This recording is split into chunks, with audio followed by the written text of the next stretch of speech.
Good morning. Today, as you know, we as a nation celebrate Martin Luther King Day. And we thought it was the best use of our time, just before noon Eastern, to play for you a video of a speech Dr. King gave in 1967 at Stanford University. It's called The Other America, and it's actually one of his greatest speeches.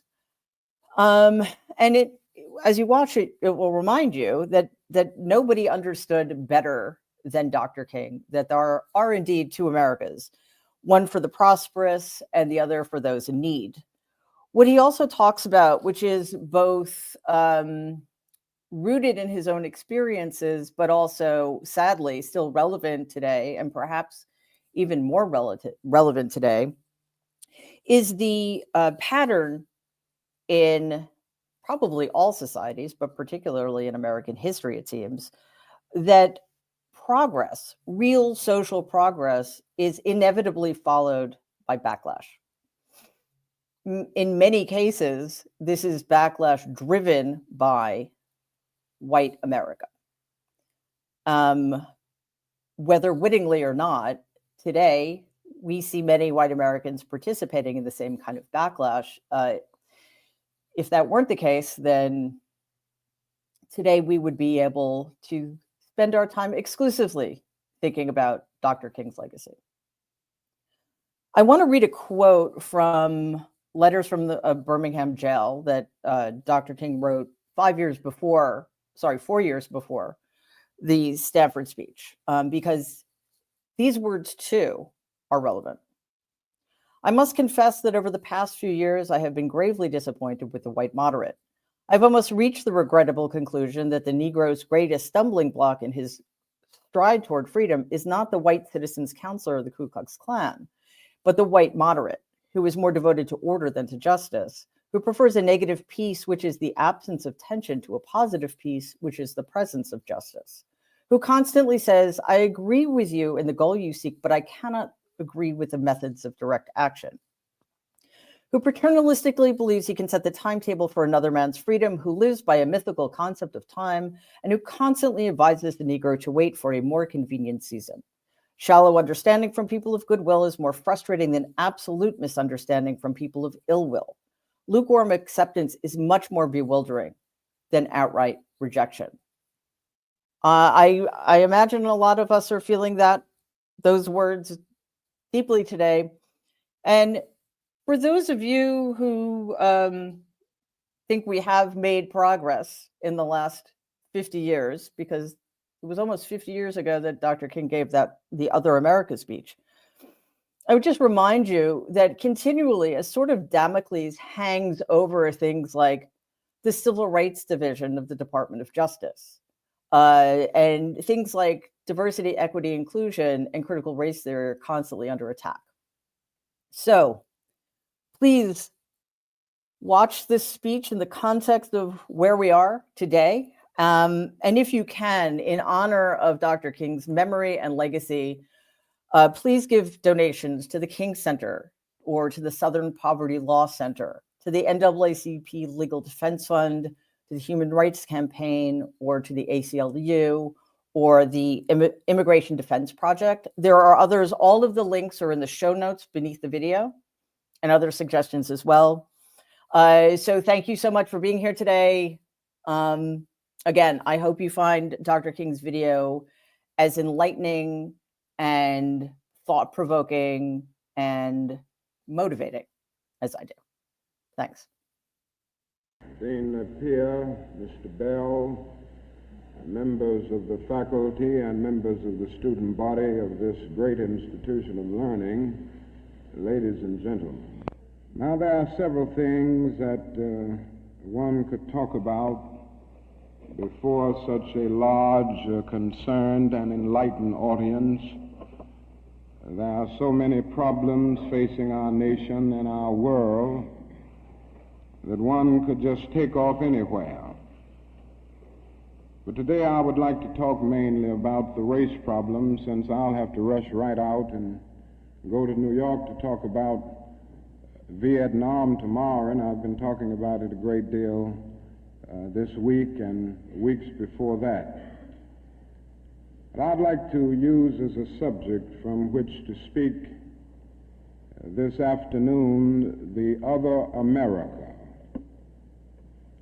And I use this subject because there are literally two Americas. One America is beautiful for a situation. And in a sense, this America is overflowing with the milk of prosperity and the honey of opportunity. This America is the habitat of millions of people who have food and material necessities for their bodies, and culture and education for their minds, and freedom and human dignity for their spirits. In this America, millions of people experience every day the opportunity of having life, liberty, and the pursuit of happiness in all of their dimensions. And in this America, millions of young people grow up in the sunlight of opportunity. But tragically and unfortunately, there is another America. And this other America has a daily ugliness about it that constantly transforms the buoyancy of hope into the fatigue of despair. In this America, millions of work-starved men walk the streets daily in search for jobs that do not exist. In this America, millions of people find themselves living in rat-infested, vermin-filled slums. In this America, people are poor by the millions, and they find themselves perishing on a lonely island of poverty in the midst of a vast ocean of material prosperity. In a sense, the greatest tragedy of this other America is what it does to little children. Little children in this other America are forced to grow up with clouds of inferiority forming every day in their little mental skies. And as we look at this other America, we see it as an arena of blasted hopes and shattered dreams. Many people of various backgrounds live in this other America. Some are Mexican Americans, some are Puerto Ricans, some are Indians, some happen to be from other groups. Millions of them are Appalachian whites. Probably the largest group in this other America in proportion to its size in the population is the American Negro. The American Negro finds himself living in a triple ghetto, a ghetto of race, a ghetto of poverty, a ghetto is to deal with this problem of the two Americas.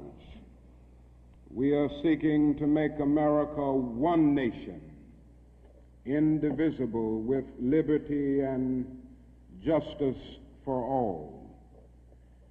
Now let me say that the struggle for civil rights, or the struggle to make these two Americas one America, is much more difficult today than it was 5 or 10 years ago. For about a decade or maybe 12 years, we struggled all across the South in glorious struggles to get rid of legal, overt segregation and all of the humiliation that surrounded that system of segregation. In a sense, this was a struggle for decency. We could not go to a lunch counter in so many instances and get a hamburger or a cup of coffee. We could not make use of public accommodations. Public transportation was segregated, and often we had to sit in the back, and within transportation within cities, we often had to stand over empty seats because sections were reserved for whites only. We did not have the right to vote in so many areas of the South. And the struggle was to deal with these problems. Now, certainly they were difficult problems. They were humiliating conditions. And by the thousands, we protested these conditions. We made it clear that it was ultimately more honorable to accept jail cell experiences than to accept segregation and humiliation. By the thousand, students and adults decided to sit in at segregated lunch counters to protest conditions there. And when they were sitting at those lunch counters, they were in reality standing up for the best in the American dream and seeking to take the whole nation back to those great wells of democracy which were dug deep by the founding fathers in the formulation of the Constitution and the Declaration of Independence. Many things were gained as a result of these years of struggle.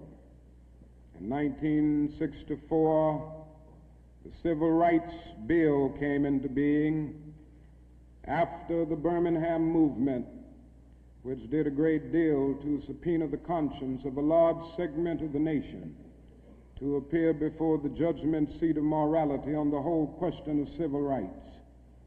After the Selma movement in 1965, we were able to get a voting rights bill. Now, all of these things represented strides, but we must see that the struggle today is much more difficult. It's more difficult today because we are struggling now for genuine equality.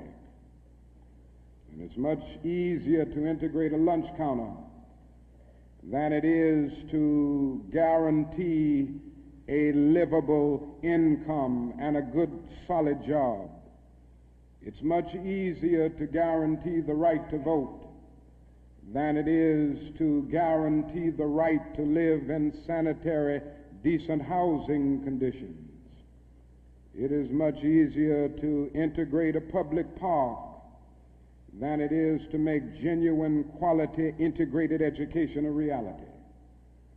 And so today we are struggling for something which says we demand genuine equality. It's not merely a struggle against extremist behavior toward Negroes. And I'm convinced that many of the very people who supported us in the struggle in the South are not willing to go all the way now. I came to see this in a very difficult and painful way in Chicago over the last year where I've lived and worked. Some of the people who came quickly to march with us in Selma and Birmingham were active around Chicago. And I came to see that so many people who supported morally and even financially what we were doing in Birmingham and Selma were really outraged against the extremist behavior of Bull Connor and Jim Clark toward Negroes rather than believing in genuine equality for Negroes. And I think this is what we've got to see now, and this is what makes the struggle much more difficult. And so as a result of all of this, we see many problems existing today that are growing more difficult.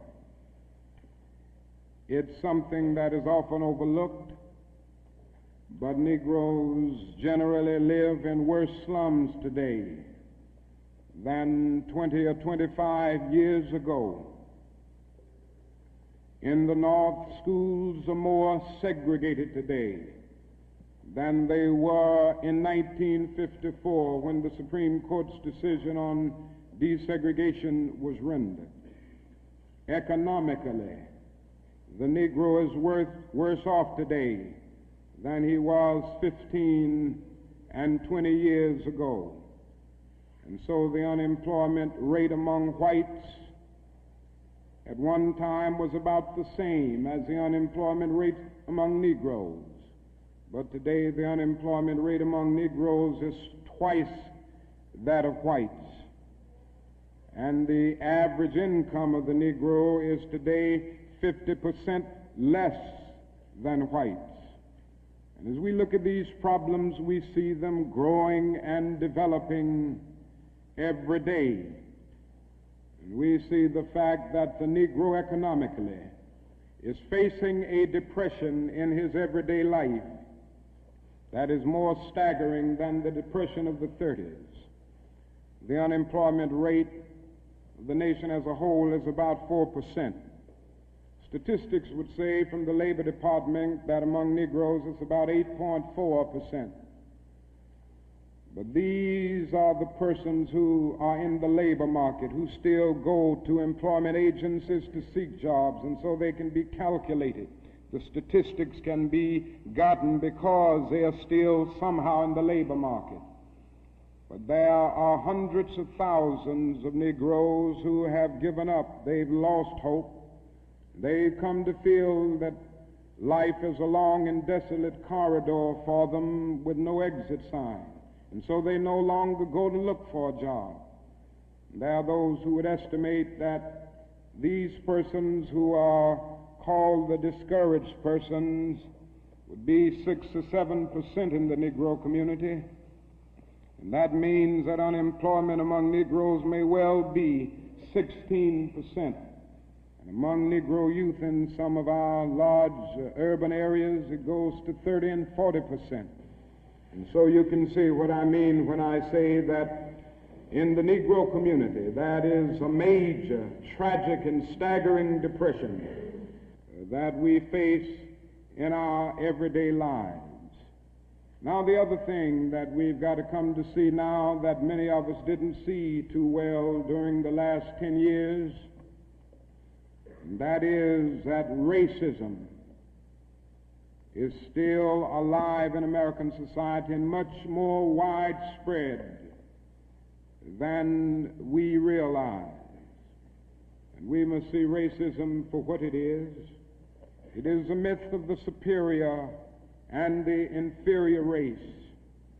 It is the false and tragic notion that one particular group, one particular race is responsible for all of the progress, all of the insights, and the total flow of history. And the theory that another group or another race is totally depraved, innately impure, and innately inferior. And in the final analysis, racism is evil because its ultimate logic is genocide. Hitler was a sick and tragic man who carried racism to its logical conclusion. And he ended up leading a nation to the point of killing about 6 million Jews. And this is the tragedy of racism because its ultimate logic is genocide. If one says that I am not good enough to live next door to him, if one says that I am not good enough to eat at a lunch counter, or to have a good, decent job, or to go to school with him merely because of my race, he is saying consciously or unconsciously that I do not deserve to exist. To use a philosophical analogy here, racism is not based on some empirical generalization. It is based rather on an ontological affirmation. It is not the assertion that certain people are behind culturally or otherwise because of environmental conditions. It is the affirmation that the very being of a people is inferior. And this is the great tragedy of it. Now, I say that however unpleasant it is, we must honestly see and admit that racism is still deeply rooted all over America. It's still deeply rooted in the North, and it's still deeply rooted in the South. Now, this leads me to say something about another discussion that we hear a great deal, and that is the so-called White Backlash. And I would like to honestly say to you that the White Backlash is merely a new name for an old phenomenon. It's not something that just came into being because shouts of black power, or because Negroes engaged in riots in Watts, for instance. The fact is that the state of California voted a fair housing bill out of existence before anybody shouted black power, or before anybody rioted in Watts. It may well be that shouts of black power and riots in Watts and the Harlems and the other areas are the consequences of the White Backlash rather than the cause of them. What it is necessary to see is that there has never been a single solid, monistic, determined commitment on the part of the vast majority of white Americans, the whole question of civil rights and on the whole question of racial equality. This is something that truth impels all men of goodwill to admit. It is said on the Statue of Liberty that America is the home of exiles. But it doesn't take us long to realize that America has been the home of its white exiles from Europe. But it has not evinced the same kind of maternal care and concern for its black exiles from Africa. And it is no wonder that in one of his sorrow songs, a Negro could sing out, "Sometimes I feel like a motherless child." What great estrangement, what great sense of rejection caused the people to emerge with such a metaphor as they looked over their lives. What I'm trying to get across is that our nation has constantly taken a positive step forward on the question of racial justice and racial equality. But over and over again, at the same time, it made certain backward steps. And this has been the persistence of the so-called White Backlash. In 1863, the Negro was freed from the bondage of physical slavery. But at the same time, the nation refused to give him land to make that freedom meaningful. And at that same period, America was giving millions of acres of land in the West and the Midwest, which meant that America was willing to undergird its white peasants from Europe with an economic floor that would make it possible to grow and develop. And refused to give that economic floor to its black peasants, so to speak. And this is why Frederick Douglass could say that emancipation for the Negro was freedom to hunger, freedom to the winds and rains of heaven, freedom without roofs to cover their heads. He went on to say that it was freedom without bread to eat, freedom without land to cultivate. It was freedom and famine at the same time. But it does not stop there. In 1875, the nation passed a civil rights bill and refused to enforce it. In 1964, the nation passed a weaker civil rights bill. And even to this day, that bill has not been totally enforced in all of its dimensions. The nation heralded a new day of concern for the poor, for the poverty-stricken, for the disadvantaged, and brought into being a poverty bill. But at the same time, it put such little money into the program that it was hardly and still remains hardly a good skirmish against poverty. White politicians in suburbs talk eloquently against open housing, and in the same breath contend that they are not racist.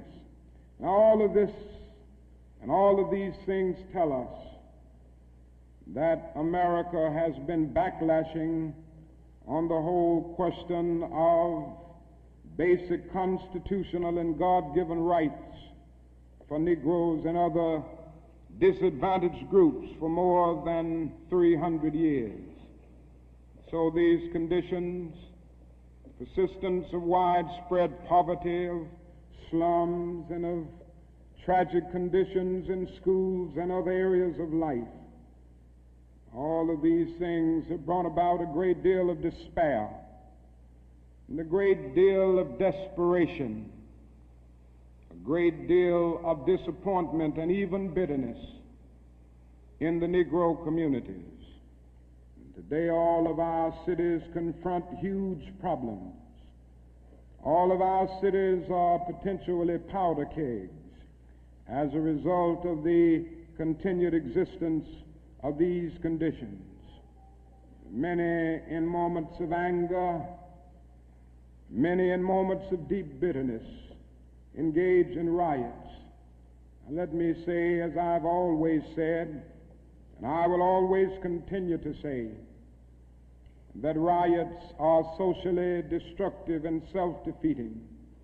I'm still convinced that nonviolence is the most potent weapon available to oppress people in their struggle for freedom and justice. I feel that violence will only create more social problems than they will solve, and that in a real sense it is impractical for the Negro to even think of mounting a violent revolution in the United States. So I will continue to condemn riots and continue to say to my brothers and sisters that this is not the way. Continue to affirm that there is another way. But at the same time, it is as necessary for me to be as vigorous in condemning the conditions which cause persons to feel that they must engage in riotous activities as it is for me to condemn riots. I think America must see that riots do not develop out of thin air. Certain conditions continue to exist in our society, which must be condemned as vigorously as we condemn riots. But in the final analysis, a riot is the language of the unheard. And what is it that America has failed to hear? It has failed to hear that the plight of the Negro poor has worsened over the last few years. It has failed to hear that the promises of freedom and justice have not been met. And it has failed to hear that large segments of white society are more concerned about tranquility and the status quo than about justice, equality, and humanity. And so in a real sense, our nation's summers of riots are caused by our nation's winters of delay. And as long as America postpones justice, we stand in the position of having these recurrences of violence and riots over and over again. Social justice and progress are the absolute guarantors of riot prevention. Now let me go on to say that if we are to deal with all of the problems that I've talked about, if we are to bring America to the point that we have one nation, indivisible, with liberty and justice for all, there are certain things that we must do. The job ahead must be massive and positive. We must develop massive action programs all over the United States of America in order to deal with the problems that I have mentioned. Now, in order to develop these massive action programs, we've got to get rid of one or two false notions that continue to exist in our society. One is the notion that only time can solve the problem of racial injustice. I'm sure you've heard this idea. It is the notion almost that there is something in the very flow of time that will miraculously cure all evils. And I've heard this over and over again. There are those, and they're often sincere people, who say to Negroes and their allies in the white community that we should slow up and just be nice and patient and continue to pray, and in 100 or 200 years the problem will work itself out, because only time can solve the problem. I think that is an answer to that myth, and it is that time is neutral. It can be used either constructively or destructively. And I'm absolutely convinced that the forces of ill will in our nation, the extreme righteous in our nation, have often used time much more effectively than the forces of goodwill. And it may well be that we will have to repent in this generation, not merely for the vitriolic words of the bad people and the violent actions of the bad people, but for the appalling silence and indifference of the good people who sit around and say, wait on time. Somewhere we must come to see that social progress never rolls in on the wheels of inevitability. It comes through the tireless efforts and the persistent work of dedicated individuals, and without this hard work, time itself becomes an ally of the primitive forces of social stagnation. And so we must help time, and we must realize that the time is always right to do right. Now, there's another notion that gets out. It's around everywhere. It's in the South, it's in the North, it's in California, and all over our nation. It's the notion that legislation can't solve the problem. It can't do anything in this area. And those who project this argument contend that you've got to change the heart, and that you can't change the heart through legislation. Now, I would be the first one to say that there is real need for a lot of heart changing in our country, and I believe in changing the heart. I preach about it. I believe in the need for conversion in many instances, and regeneration, to use theological terms. And I would be the first to say that if the race problem in America is to be solved, the white person must treat the Negro right, not merely because the law says it, but because it's natural, because it's right, and because the Negro is his brother. And so I realize that if we are to have a truly integrated society, men and women will have to rise to the majestic heights of being obedient to the unenforceable. But after saying this, let me say another thing which gives the other side, and that is that although it may be true that morality cannot be legislated, behavior can be regulated. Even though it may be true that the law cannot change the heart, it can restrain the heartless. Even though it may be true that the law cannot make a man love me, it can restrain him from lynching me, and I think that's pretty important also.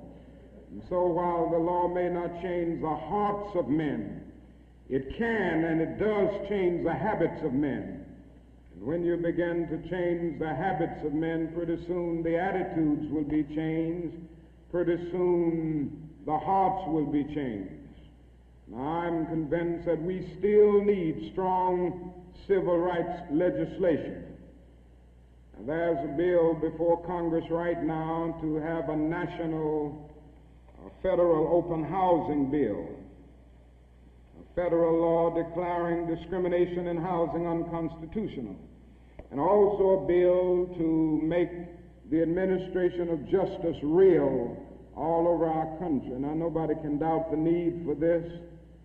Nobody can doubt the need if he thinks about the fact that since 1963, some 58 Negroes and white civil rights workers have been brutally murdered in the state of Mississippi alone. And not a single person has been convicted for these dastardly crimes. There have been some indictments, but no one has been convicted. And so there is a need for the whole question of the administration of justice. There is a need for fair housing laws all over our country. And it is tragic indeed that Congress last year allowed this bill to die. And that bill died in Congress. A bit of democracy died, a bit of our commitment to justice died. And if it happens again in this session of Congress, a greater degree of our commitment to democratic principles will die. And I can see no more dangerous trend in our country than the constant developing of predominantly Negro central cities ringed by white suburbs. This is only inviting social disaster. And the only way this problem will be solved is by the nation taking a strong stand and by state governments taking a strong stand against housing segregation and against discrimination in all of these areas. Now, there's another thing that I'd like to mention as I talk about the Massive Action Program, and time will not permit me to go into specific programmatic action to any great degree. But it must be realized now that the Negro cannot solve the problems by himself. There again, there are those who always say to Negroes, why don't you do something for yourself? Why don't you lift yourselves by your own bootstraps? And we hear this over and over again. Now, certainly, there are many things that we must do for ourselves and that only we can do for ourselves. Certainly, we must develop within a sense of dignity and self-respect that nobody else can give us, a sense of manhood, a sense of personhood, a sense of not being ashamed of our heritage, not being ashamed of our color. It was wrong and tragic that the Negro ever allowed himself to be ashamed of the fact that he was black, or ashamed of the fact that his home, ancestral home, was Africa. And so there's a great deal that the Negro can do to develop self-respect. There's a great deal that the Negro must do and can do to amass political and economic power within his own community and by using his own resources. And so we must do certain things for ourselves, but this must not negate the fact and cause the nation to overlook the fact that the Negro cannot solve the problem himself. A man was on the plane with me some weeks ago, and he came and talked with me, and he said, the problem, Dr. King, that I see with what you all are doing is that every time I see you and other Negroes, you are protesting, and you aren't doing anything for yourselves. And he went on to tell me that he was very poor at one time, and he was able to make it by doing something for himself. Why don't you teach your people, he said, to lift themselves by their own bootstraps? And then he went on to say other groups face disadvantages, the Irish, the Italians, and he went down the line. And I said to him that it does not help the Negro, it only deepens his frustration for unfeeling and sensitive people to say to him that other ethnic groups who migrated or were immigrants to this country just 100 years ago or so have gotten beyond him, and he came here some 344 years ago. And I went on to remind him that the Negro came to this country involuntarily in chains, while others came voluntarily. I went on to remind him that no other racial group has been a slave on American soil. I went on to remind him that the other problem that we have faced over the years is that the society placed a stigma on the color of the Negro, on the color of his skin, because he was black. Doors were closed to him that were not closed to other groups. And I'm to say to people that you ought to lift yourself by your own bootstraps, but it is a cruel jest to say to a bootless man that he ought to lift himself by his own bootstraps.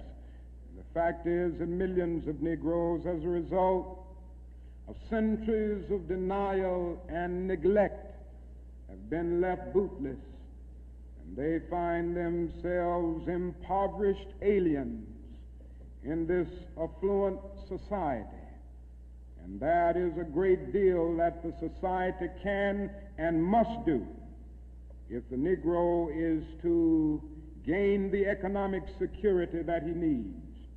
Now, one of the answers, it seems to me, is a guaranteed annual income, a guaranteed minimum income for all people and for all families of our country. It seems to me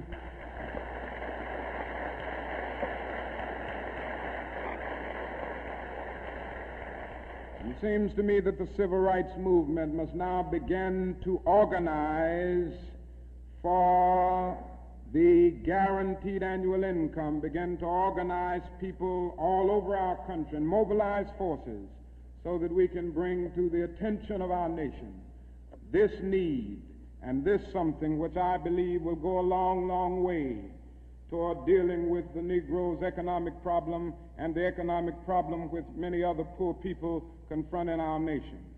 Now, I said I wasn't going to talk about Vietnam, but I can't make a speech without mentioning some of the problems that we face there, because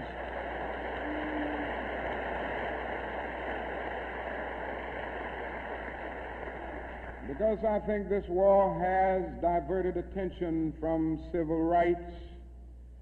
It has strengthened the forces of reaction in our country and has brought to the forefront the military-industrial complex that even President Eisenhower warned us against at one time. And above all, it is destroying human lives. It's destroying the lives of thousands of the young, promising men of our nation, destroying the lives of little boys and little girls in Vietnam.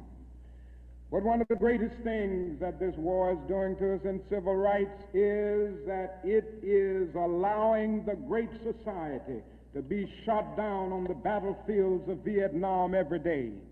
And I submit this afternoon that we can end poverty in the United States. Our nation has the resources to do it. The national gross product of America will rise to the astounding figure of some $7 this year.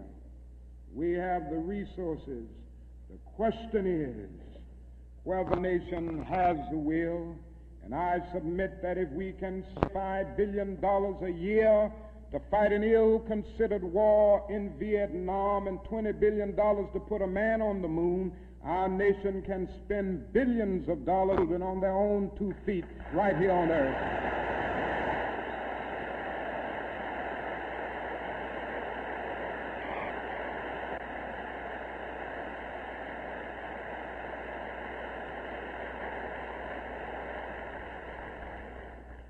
Let me say another thing that's more in the realm of the spirit, I guess. That is, if we are to go on in the days ahead and make true brotherhood a reality, it is necessary for us to realize more than ever before that the destinies of the Negro and the white man are tied together. Now, there's still a lot of people who don't realize this. The racists still don't realize this. But it is a fact now that Negroes and whites are tied together. And we need each other. The Negro needs the white man to save him from his fear. The white man needs the Negro to save him from his guilt. We are tied together in so many ways: our language, our music, our cultural patterns, our material prosperity, and even our food are an amalgam of black and white. And so there can be no separate black path to power and fulfillment that does not intersect white roots. There can be no separate white path to power and fulfillment short of social disaster. It does not recognize the need of sharing that power with black aspirations for freedom and justice. We must come to see now that integration is not merely a romantic or aesthetic something where you merely add color to a still predominantly white power structure.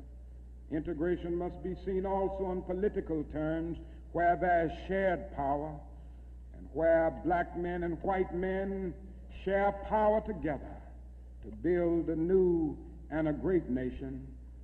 In a real sense, we're all caught in an inescapable network of mutuality, tied in a single garment of destiny. John Donne placed it years ago in graphic terms: no man is an island entire itself. Every man is a piece of the continent, a part of the main.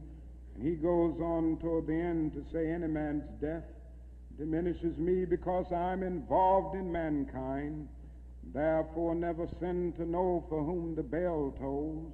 It tolls for thee. And so we all in the same situation. The salvation of the Negro will mean the salvation of the white man, and the destruction, the life, and of the ongoing progress of the Negro will be the destruction of the ongoing progress of the nation. Now let me say finally that we have difficult days ahead, but I haven't despaired.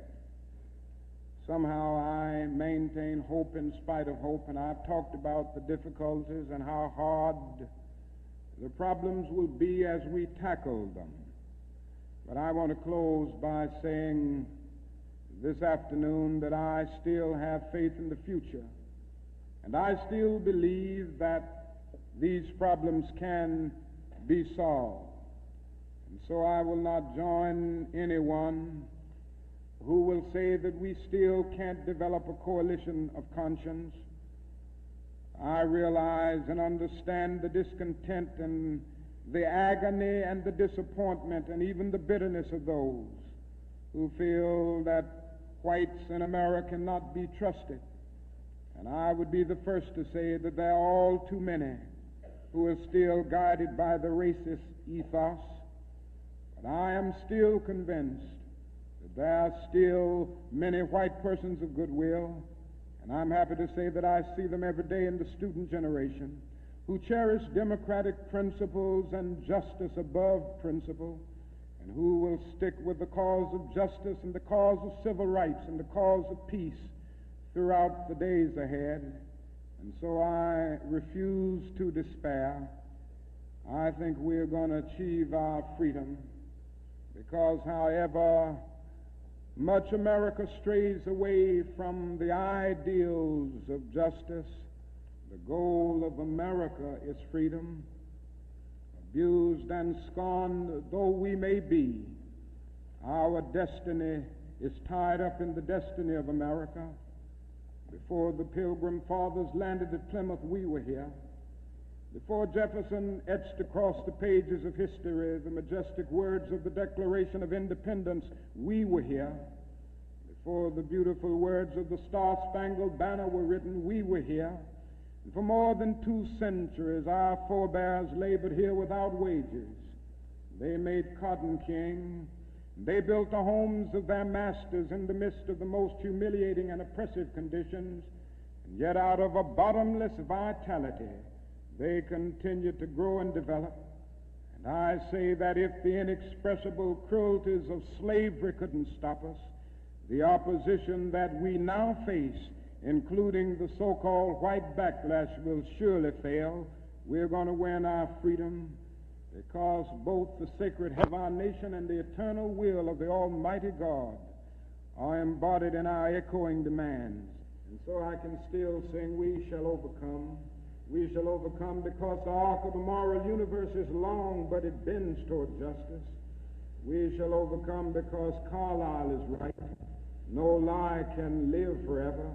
We shall overcome because William Cullen Bryant is right. Truth crushed earth will rise again. We shall overcome because James Russell Lowell is right. Truth forever on the scaffold, wrong forever on the throne. Yet that scaffold sways the future. With faith, we will be able to hew out of the mounting of despair a stone of hope. With this faith, we will be able to transform the jangling discords of our nation into a beautiful symphony of brotherhood. With this faith, we will be able to speed up the day when all of God's children, black men and white men, Jews and Gentiles, Protestants and Catholics, will be able to join hands and live together as brothers and sisters all over this great nation. That will be a great day. That will be a great tomorrow. In the word, to speak symbolically, that will be the day when the morning stars will sing together and the sons of God will shout for joy. Thank you.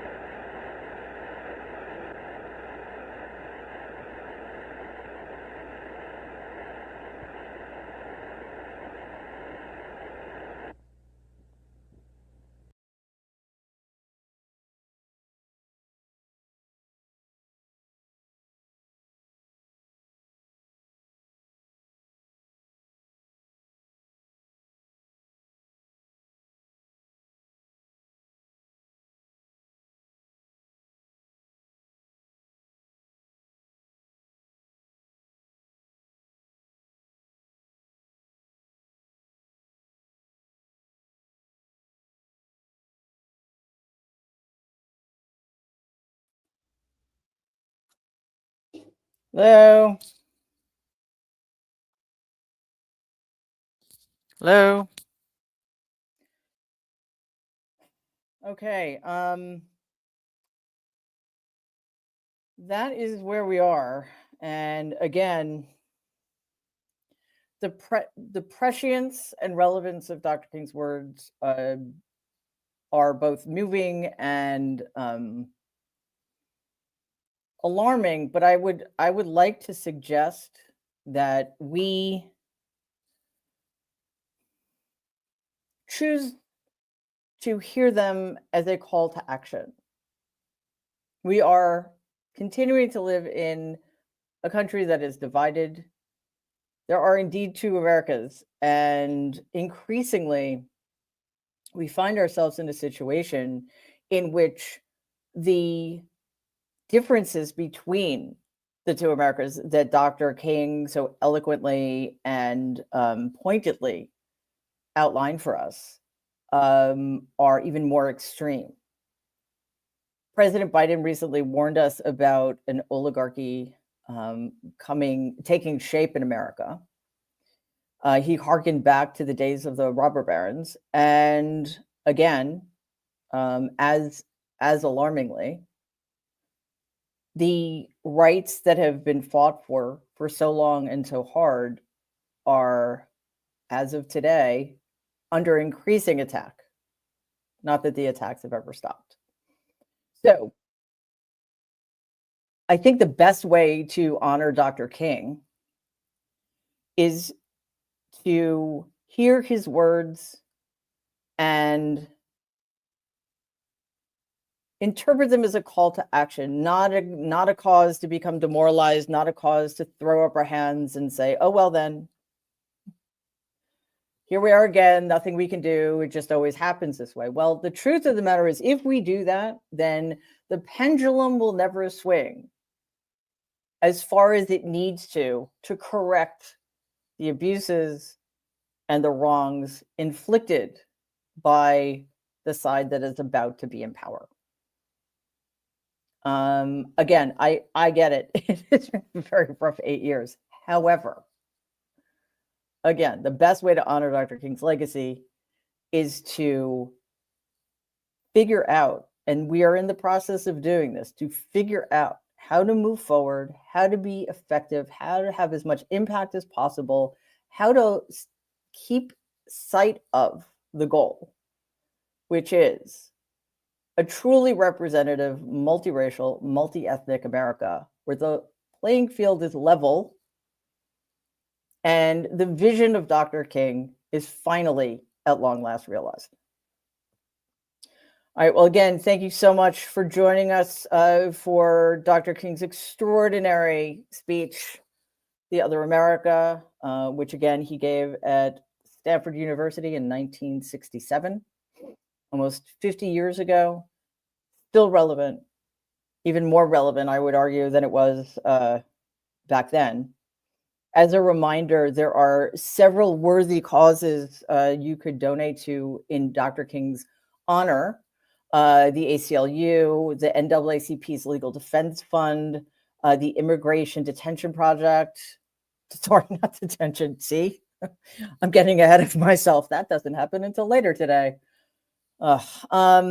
Immigration Defense Project, and several others. The links are all in the show notes below the video, so please check those out. These are all worthy causes, deserving of our attention and our contributions, if it is within your means. And of course, the other way to honor his legacy is to move forward and continue this fight. We are all fighting together. Thank you, and we will see you in about 30 minutes for our post-inauguration analysis. But while we are doing that, we can do two things simultaneously. We continue to hold Dr. King's legacy in our thoughts. Thank you very much, and we'll see you later.